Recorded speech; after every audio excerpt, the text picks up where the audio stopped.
The massive defense fleet of the Galactic Council drifted quietly through space, their blue-tinted engines barely visible against the backdrop of distant stars. 50 ships, each larger than Earth's tallest skyscrapers, maintained their perfect formation as they had done for the past 300 years. Nothing ever changed in this sector. Nothing ever could, thanks to the complex gravitational distortion fields that made unauthorized jumps impossible. Captain Reed of the Council flagship Unity watched his crew perform their daily tasks with practiced efficiency. The lizard-like officer felt pride in their perfection. Every movement measured, every action calculated. His species, like all Council races, had long since eliminated the chaos of emotion from their military operations. The first warning came from a junior sensor operator. "Captain, I'm detecting an energy spike. That's impossible." Before Reed could demand clarification, space itself seemed to tear open. A massive black shape emerged from the void, its hull drinking in the light of nearby stars. The vessel was smaller than the Council ships, but radiated a presence that made Reed's scales tingle with ancient, instinctive fear. Alarms blared across the entire defense fleet. The impossible had happened. A ship had jumped directly into the heart of their formation, bypassing every safety field and gravitational barrier. As the vessel oriented itself, Reed saw the markings on its hull. TCNHUNDRCA. Human, Reed whispered, the word carrying the weight of growing horror. His people had dismissed the humans as primitives, barely able to reach their own moon. The Council's last survey of Earth, just 50 years ago, had shown a species still struggling with basic rocket technology. The ship before them spoke of technological mastery far beyond anything the Council possessed. Its hull seemed to shift and flow like liquid metal, yet sensor scans simply slid off its surface. No engine ports were visible, no signs of conventional propulsion. It moved with an organic grace that made the Council's finest ships look like clumsy boxes in comparison. "Sir," his communications officer called out, voice trembling. "We're being hailed. The signal, it's coming through all frequencies simultaneously, even the encrypted ones."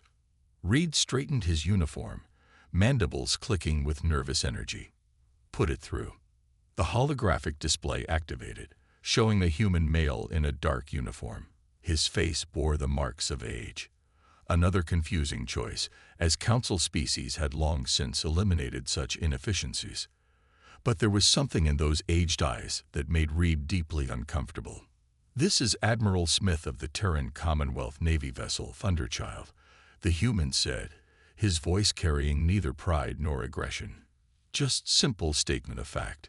"Your defenses have been temporarily modified to allow this communication. Please don't attempt to restore them. The results would be unfortunate." Reed felt his worldview crumbling. The gravitational barriers were fundamental forces of spacetime, anchored to quantum-locked satellites. The idea that they could be modified was like suggesting someone could modify the speed of light. "How dare you intrude in Council space?" Reed tried to project authority, but his voice sounded weak even to himself. "Your presence here is an act-off." "Captain Reed," Smith interrupted, "in the past 30 seconds, your sensors have registered our arrival. What they haven't detected is the other 11 human ships currently within weapons range of your formation." Cold fear gripped Reed's heart. He glanced at his sensor displays. They showed nothing but normal space around the fleet. But now he noticed something else. Small gaps in the sensor coverage, tiny blind spots that his crew had always dismissed as normal background interference. "That's impossible," Reed whispered. "We would have detected." "Your sensors detect what they're capable of detecting," Smith said with a small smile. "Just as your ships see what they're capable of seeing. Humanity learned long ago that the most effective technology is the kind your enemy doesn't believe exists." The human's expression grew serious. "Now, I need you to listen carefully. In the next few minutes, I'm going to tell you something that will change everything you think you know about the galaxy. The Council is in danger, and whether you choose to believe it or not, We humans might be the only thing standing between civilization and extinction. Smith leaned forward slightly. But first, I need you to understand your situation. Look at your tactical display. Really look at it. Those interference patterns you've always ignored. They're about to move. As Reed watched, the interference on his screens began to shift. One by one, human warships revealed themselves, their liquid metal hulls catching the starlight like the scales of ancient sea creatures.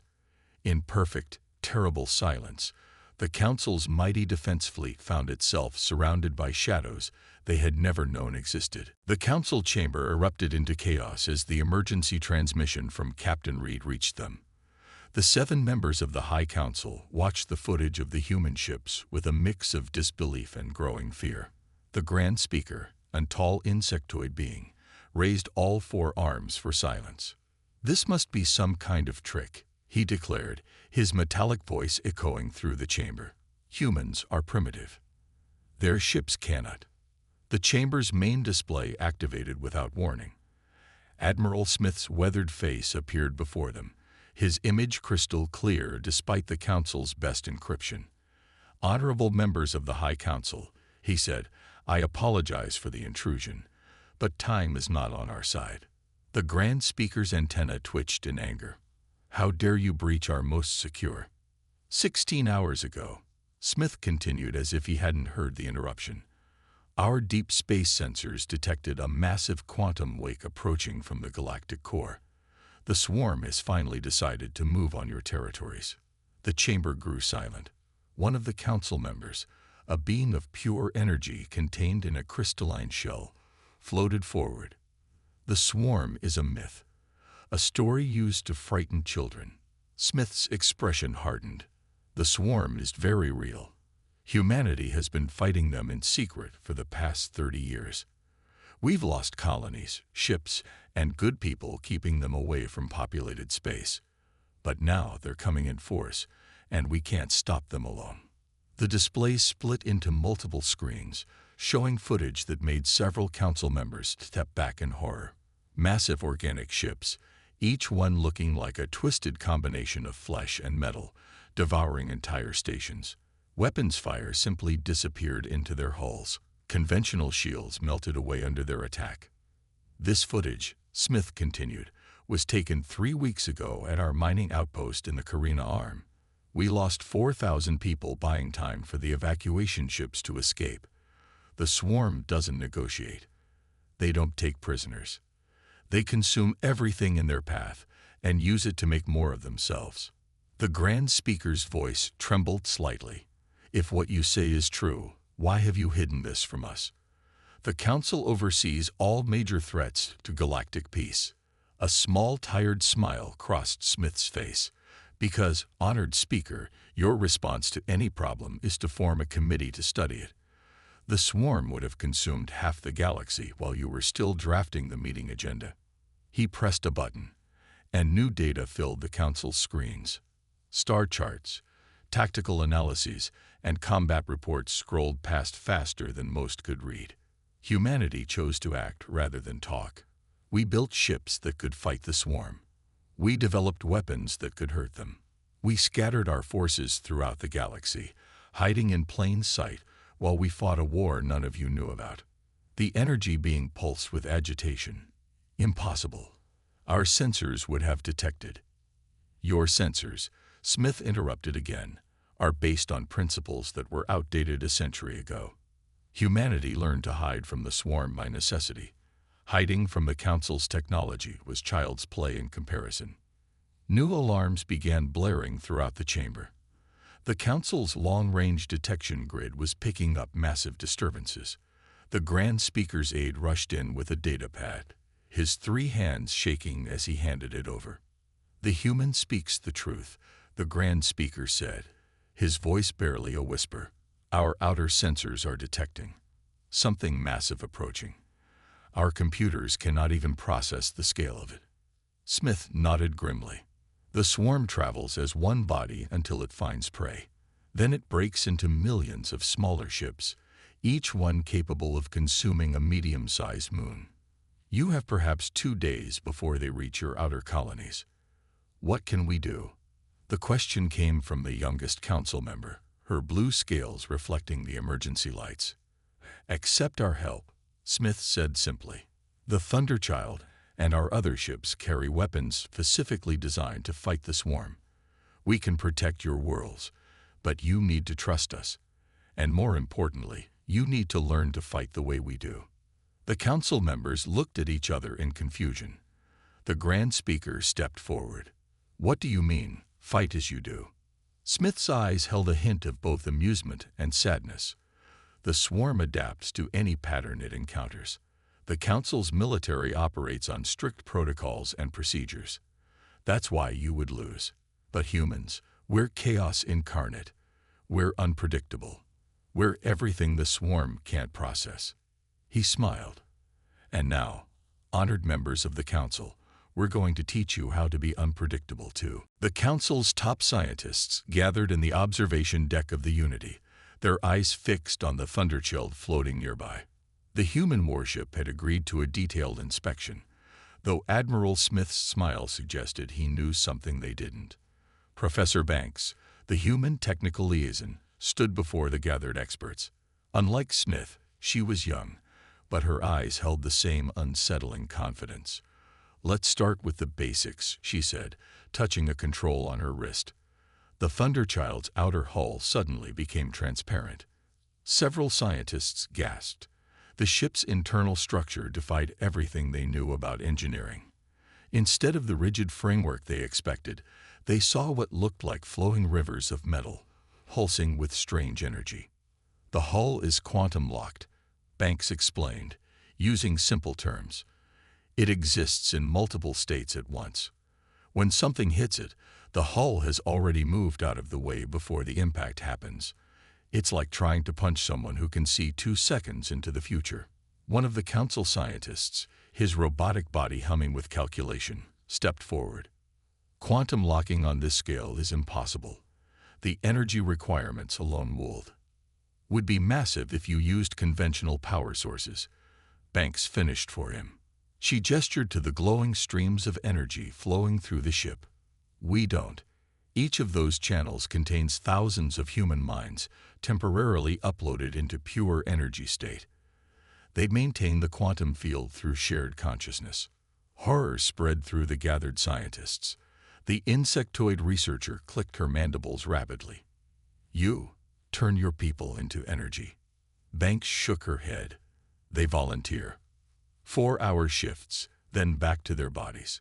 Turns out the human mind is incredibly good at maintaining quantum states. Who knew? She smiled at their discomfort. Of course, that's just the defensive systems. Would you like to see our weapons? The observation deck's screens lit up with technical data. The council scientists watched as the Thunderchild's weapon systems activated, but their sensors couldn't understand what they were seeing. Where there should have been energy readings, there were just holes in space. We call them reality crackers, Banks said casually. They don't shoot energy or projectiles. They temporarily erase the laws of physics in a localized area. Anything caught in the effect simply stops existing according to our universe's rules. The swarm can't adapt to weapons that don't actually exist. The robotic scientists' cooling fans whirred in distress. This violates every known law of physics. No, Banks corrected gently. It violates every law of physics you know about. Humanity discovered a while ago that the universe has more of an operating manual than a law book. The rules are more like guidelines, really. She brought up new displays, showing the ship's drive system. This is how we move. We don't push against space or create wormholes. We ask the universe, very politely, to move us where we want to go. Sometimes we even say please. The gathered scientists stared in silence at the incomprehensible data before them. One of them, an energy being, pulsed with confusion. How did you develop all this? Desperation, Banks replied, her smile fading. When the swarm first attacked one of our colony worlds, we lost 6 million people in 3 hours. We realized that fighting them with conventional weapons was like trying to stop a tsunami with a water gun. So we stopped thinking about what was possible and started thinking about what was necessary. She walked to the window, looking at her ship. We threw out everything we thought we knew about physics. We asked questions no one had dared to ask before. Like, why does time only move forward? Why do particles have to obey quantum rules? Why can't we just change the rules when they don't work for us? The robotic scientist's voice was barely a whisper. And you found answers? Oh yes, Banks said. Terrifying, wonderful answers. We learned that the universe is far more flexible than anyone imagined. We learned that consciousness affects reality in ways no one had dreamed of. But most importantly, she turned to face them, her eyes now serious. We learned that everything you think is impossible is simply something you haven't been desperate enough to try yet. The deck fell silent as the implications stank in. The council scientists looked at their own ships, their own weapons, and for the first time saw them as children's toys compared to what humanity had built.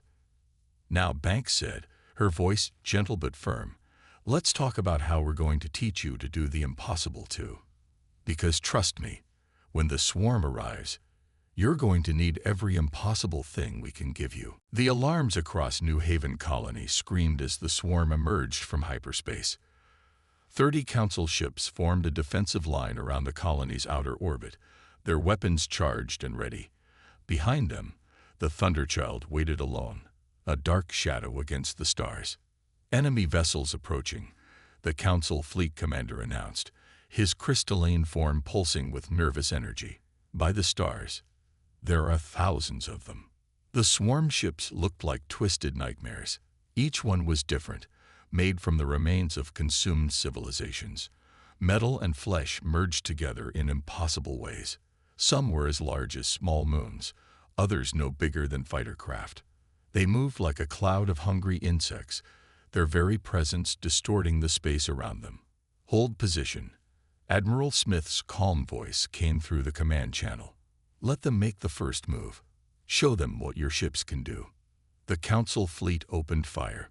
Energy beams powerful enough to crack planets struck the approaching swarm ships.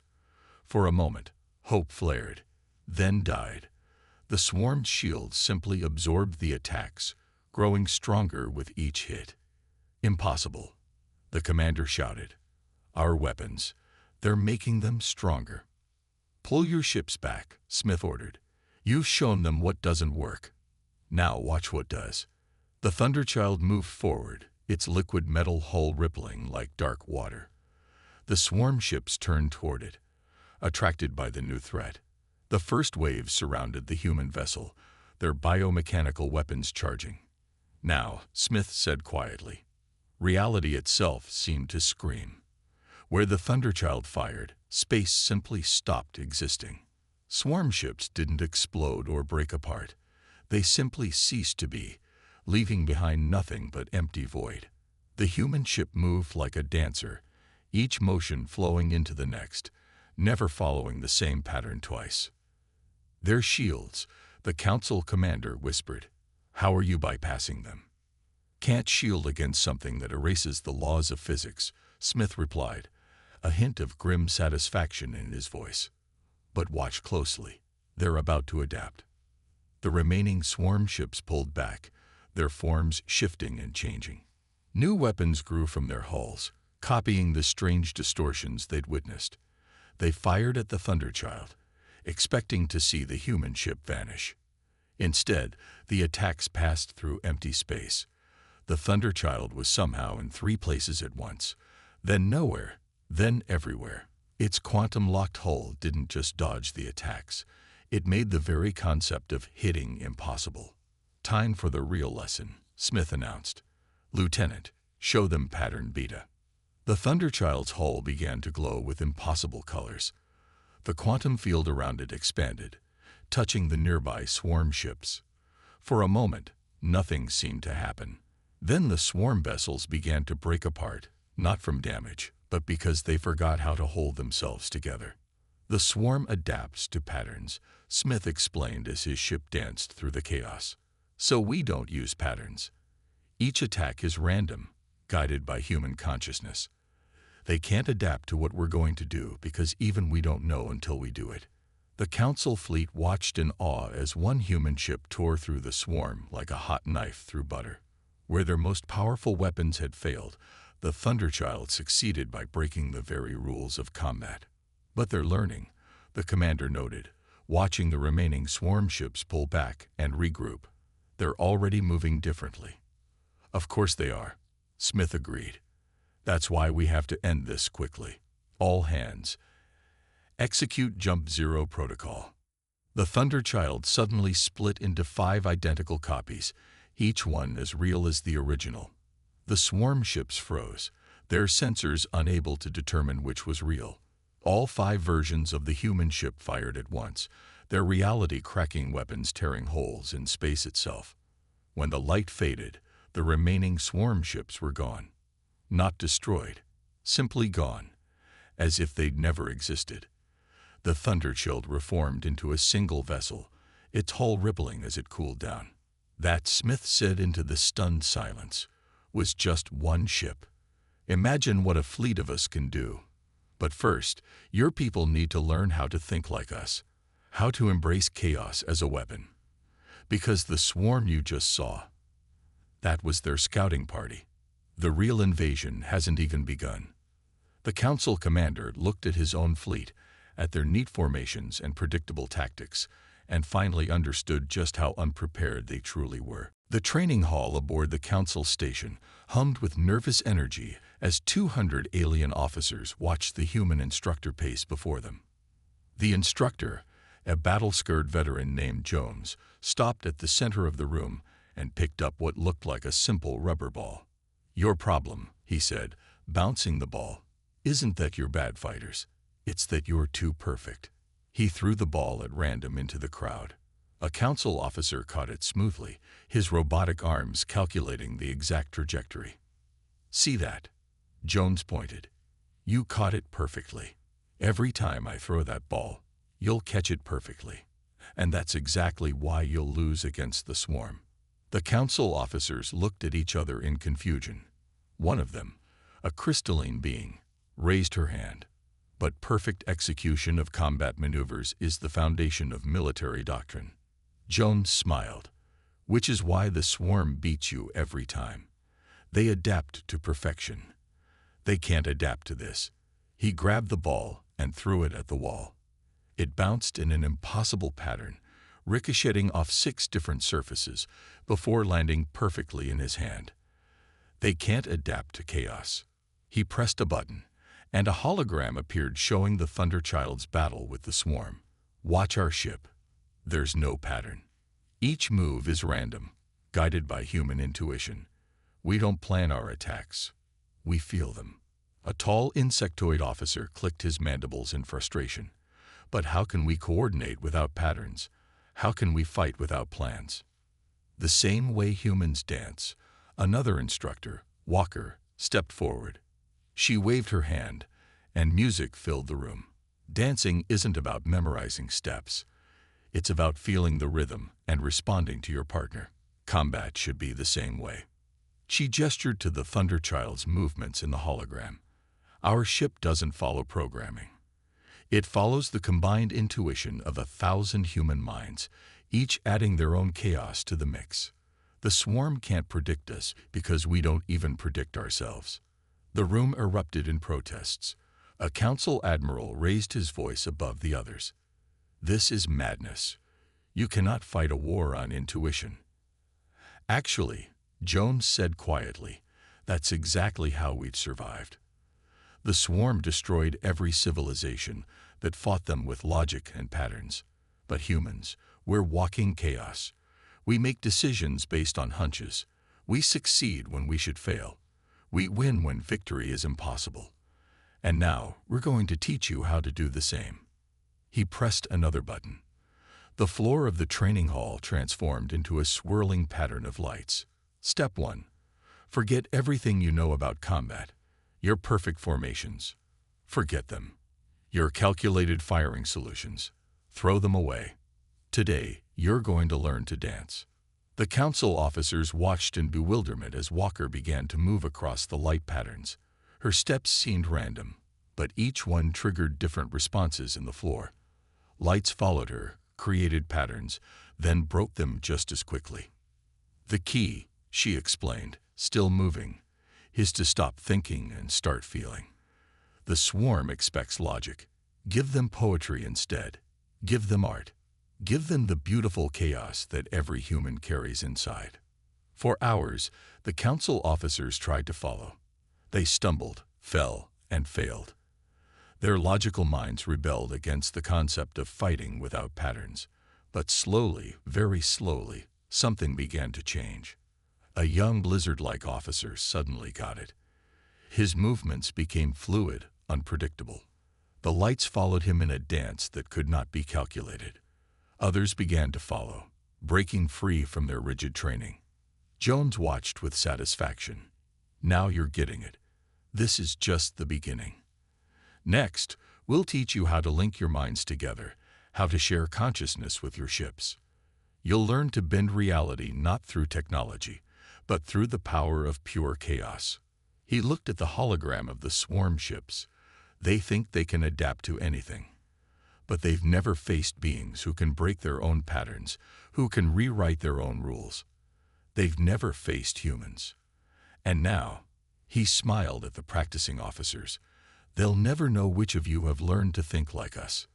The council officers continued their strange dance, and with each passing moment, their movements became less perfect, less predictable. They were learning the hardest lesson of all, that true strength lies not in perfection, but in the beautiful chaos of human unpredictability. The massive screens in the council war room showed a sea of red dots advancing through their territory. Each dot represented thousands of swarm ships, consuming everything in their path. Admiral Smith stood before the council, his face grim as he watched their worlds fall. "We've lost 6 systems in 3 days," the Grand Speaker said, his voice heavy. "Even with your training, our ships can't hold them back. There are too many." Smith nodded slowly. "Which is why it's time to show you what humanity has really been doing for the past 30 years. He touched his wrist computer, and the tactical display changed. "Look at this asteroid near your primary defense station. Look at it closely." The council members leaned forward, studying the unremarkable space rock. As they watched, the asteroid's surface began to ripple and flow. The rocky exterior melted away, revealing the sleek, dark hull of a human warship. By the stars, the energy being whispered. "How long has that been there?" 12 years, Smith replied calmly. "And it's not alone. Computer, reveal Echo Protocol. Authorization. Humanity's end." Across the tactical display, hundreds of objects began to transform. Asteroids, dead satellites, space debris, all of them shed their disguises.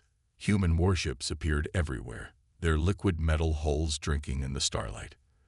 The council members watched in stunned silence as their supposedly secure space filled with vessels they'd never detected. "You see," Smith explained, walking around the tactical display, "humanity knew we couldn't match the swarm ship for ship, so we didn't try.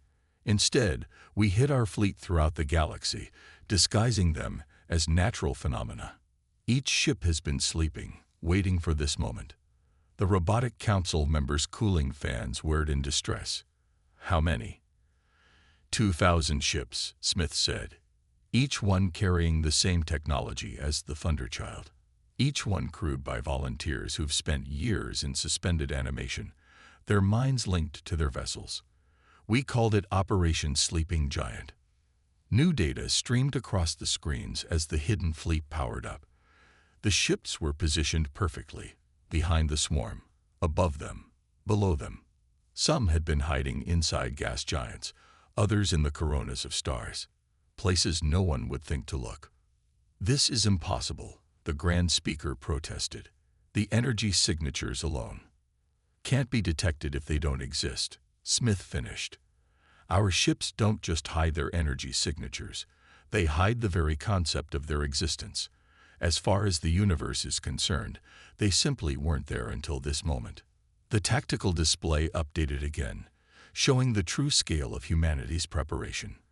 The hidden fleet had created a massive web, with the swarm now caught in the middle. Each human ship was positioned to support multiple sectors, creating overlapping fields of protection.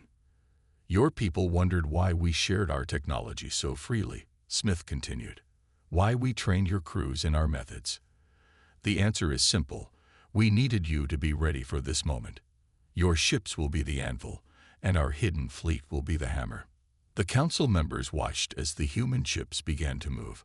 Their random, unpredictable patterns were beautiful in their chaos. No two ships moved the same way, yet somehow they all moved together, like a deadly dance. The swarm thinks they've pushed us back, Smith said, his eyes fixed on the display. They think they've found our pattern, but you can't find a pattern in a storm. And they're about to learn what happens when they face the full fury of human chaos. He turned to face the council. Your ships have learned to dance with chaos. Now they need to dance with us. Every human vessel will link with a council squadron. We'll teach them in battle what we couldn't teach in training. Together, we'll show the swarm something they've never seen before, a perfect mix of order and chaos. The Grand Speaker stood, his mandibles clicking with determination. You planned this from the beginning. Every movement, every revelation, was leading to this moment. Smith smiled, but there was steel in his eyes. We had to know if you could change, if you could learn to think like us. You've proven you can. Now it's time to prove we can think like you too. Order and chaos, working as one. Above them, the hidden fleet of humanity began to move, their liquid metal hulls shimmering like waves in a dark ocean. The trap was set. The real war was about to begin. Space itself seemed to warp and twist as the combined fleets of humanity and the Council engaged the swarm. The Thunderchild led the charge, its liquid metal hull reflecting the light of 1,000 explosions. Behind it, Council ships moved in perfect formation, while human vessels danced through space like wild lightning. All ships, execute battle plan chaos. Admiral Smith's voice rang through the command channel. Council ships, remember your training. Don't think. Feel. Dance with us. The swarm responded with overwhelming force.